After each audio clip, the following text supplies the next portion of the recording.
Hi, it's podcast time again, and today I'm going to talk about the next stage of my recovery and ask the important question: how long after my operation can I start leaping around, lifting things and gigging again? You leap as much as you want, I'm ready. I'll be revealing my immediate plans, and then showing you something I've ordered which will make life a bit easier for me, and taking you briefly through the different stages of what's happened to my body and mind in these first 6 weeks since the operation. You want to see my body? I don't mind. Welcome to Still Alive, where we don't like to die before we die, do we? I'm not going to let the forces of mediocrity take me. Oh, is this a mediocrity? I fight him. This is Bert the Bag, everyone. Quick recap. He's not Italian. He's full of shit.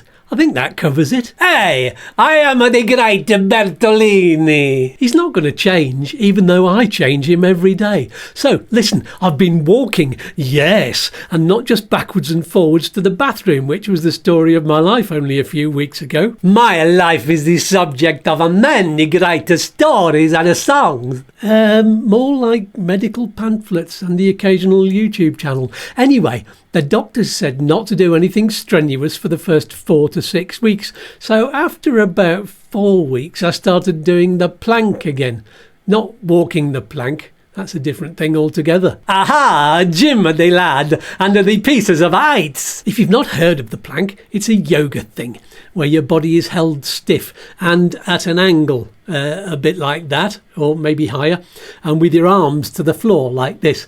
Or there's the less strenuous way, which is using kind of bent arms like that. So you're supporting yourself at a much shallower angle. Now, I was doing this to the count of 100, a fairly slow count of 100, every day before the cancer treatment withered my strength. It's great for your body's core strength, you see, and it did wonders for my back, which has been hurting since I was a teenager, I think. And that translated to fewer problems with my shoulders and anything else that was aching because of me being all slouchy. I never slouch. I am like the statue of a Greek god. Really? More like a Greek kebab, I'd say. So I started with a count of only 20 of these things because there's a danger of herniating the stoma if you try to exercise the muscles around the stomach too much too quickly. So then I gradually increased the count a little day by day, and yesterday morning I was up to 85 with no ill effects at all. I can teach you, yes! I was once the world champions of the plankings. You're a floppy little bag, Bert. I've also been walking in and out of the village regularly. Well, it's been 3 times so far, once with some extra weight on my back from carrying shopping like that in a little rucksack.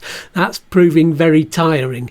Those of you who know Computer will know it's a village of very steep streets, and I live just past the top of it. So going in downhill very steeply gives my calves and thighs some exercise, and coming back out gives my heart, lungs, legs, back and staying power a really good workout. I am having my own gym. He's a very nice man. I also did a little bit of lifting and moving things around the other day. I'm beyond the 6 weeks after the operation now, so I'm gradually testing myself a little at a time. The lifting, it's just causing wind, you see. I don't know how dangerous the wind is, but it's better coming out this way than into the bag. So, yes, the lifting thing was quite tiring just on its own. I got a little bit out of breath. I mean, nowhere near as much as I did walking out of the village, but enough to make me think loading my PA system and all of my kit in and out of music venues would be quite tough right now. You need to exercise like me. I could beat the Rocky Balboa with the big pieces of the meat and the running over the stairs. However, the improvements I've made over the last 2 weeks have given me some confidence that I can build up enough strength to make some plans. At last we get to the plans. You collect the gold and I drive the Mini. Bear in mind that Just over 6 weeks ago, I was in a hospital bed with tubes poking out of me, wound dressing all over my belly and a bag full of shite glued to me, unable to sleep properly, in pain, frustrated, feeling trapped and being force-fed dishwater. Just like a mama make it. I've gone through various stages since that, which you'll know about if you've been following the diary podcasts. Getting out of hospital led me to the next stage, which was all about watching TV, sleeping and being waited on hand and foot, which sounds lovely, but the pain and discomfort and fear of bag leakage balanced that out just fine. I won't mention the day of panic trying to get the stoma prescriptions sorted out. There was a big searching for me because I'm worth it. Then there was the stage after the wounds had healed a little. The staples were out and I'd started to get into a routine of changing the bags. There was lots of testing of different foods to see what worked well. I went through a couple of days of what felt like constipation or wind, but that eased off. I think that may have been some cabbage or tough meat. At this stage, I was getting pretty good at changing the bags and the placas. That's the base plate and that the bag attaches to.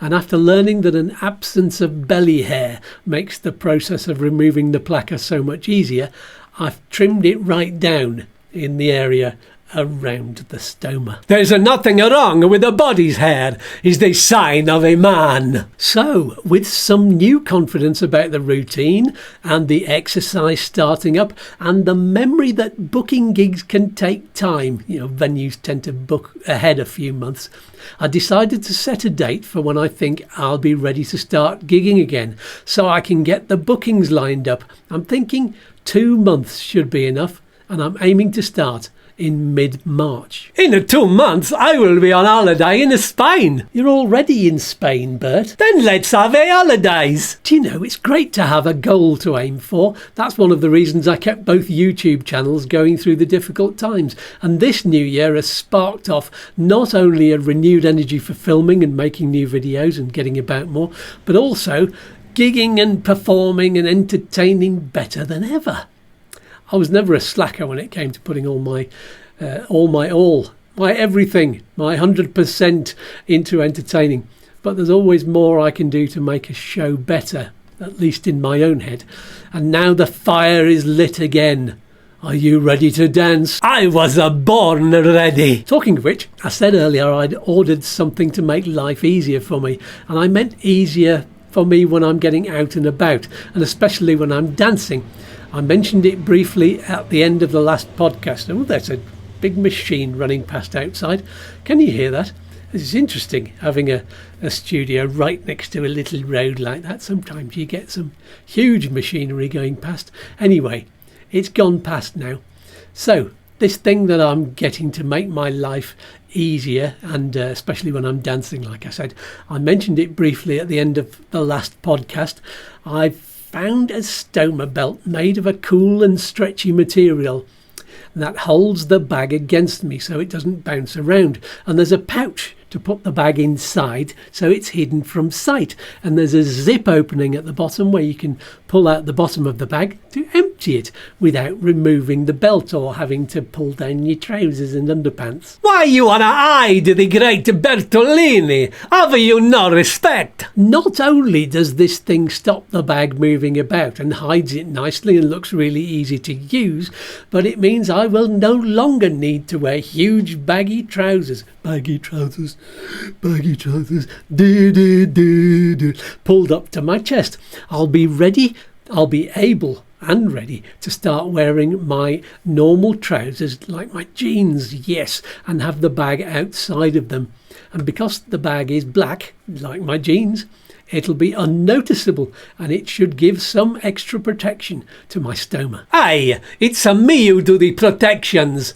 You pay me, I make sure the bad accident no happen to you. But you're treading on dangerous ground there. Now, where was I? Oh yes, there are some protectors you can get that are solid and sit over the top of the stoma to guard against contact. They're great if you play contact sports, for example, or have pets that jump up to you or on you. So might get one of those at some point too. I'll see how it all goes first with the belt. If I was your pet, would you like me to jump up out of you? I bet you would, you naughty man. This big belt is coming from China, which could take a while. So in the meantime, I ordered something a lot cheaper from Amazon, and that will be here on Monday, I think. It's smaller. The belt part is just as wide as a normal belt, and the part that the bag slides into is literally the size of the Stomer bag. So it will look a little bit like I'm wearing a bum bag or fanny pack. It's what you call it in the United States. It's also black, so I can wear it over my jeans like the other one, and I won't be thinking, can they see my shit, all the time. So I gotta sit in a bum and a fanny? I'm going to pretend you didn't say that. I don't think this one will hold the bag quite as firmly as the big belt. It might just bounce and flap a little bit. I'll have to wait and see, but for everyday wear it should be perfect. It's also got the slot for emptying the bag like the other one, so that's handy. I got adjusted the slot for you. Oh, I forgot to mention, it's not long now until I see the surgeon for a consult, and I'll find out the results of the tests done after the surgery. They'll tell me whether there were any cancer cells left and what happened with my lymph nodes. That could be very important in later life. Not as important as a Bertolini! This weekend is a bit of a special one for me because my son Oscar arrived on Wednesday and my daughter Lucy is due tomorrow. So we've decided that because I was still a little bit ill over my 60th birthday sort of period and we had a quiet Christmas because Oscar was working, we're going to have a second Christmas day with the full trimmings, pigs in blankets, stuffing, roast potatoes, the lot, and we'll all wear Christmas clothes and celebrate all day. I might even have some chocolate. I just hope my Stomer bag doesn't explode. Lol. It's no a lol for me. I tell you what, it's lovely having a son who's a nurse. So far, apart from Liz, he's the only one who's said yes to the question, would you like to see my Stomer? Would you? Would you like to see it? Everyone else has said, no, it's all right, it's okay. No, put your shit away, please. Oscar, on the other hand, was happy to see my wounds and chat about the whole thing. So that's refreshing. Easy nice to be admired for doing my job. Anyway, that's all for this video. If you found it useful or entertaining, then use the QR code up there to show your appreciation. I've still got 2 months with very little cash coming in, so every cent is appreciated. But you know, don't look on it as charity. He's a poor, starving musician living in the gutters of life. It's really about appreciating the entertainment and the information and what that's worth to you. Bertolini is worth the whole of the bank. I'll see you next Friday. Peace and love. Peace under the fluff. Let's do the still alive dance.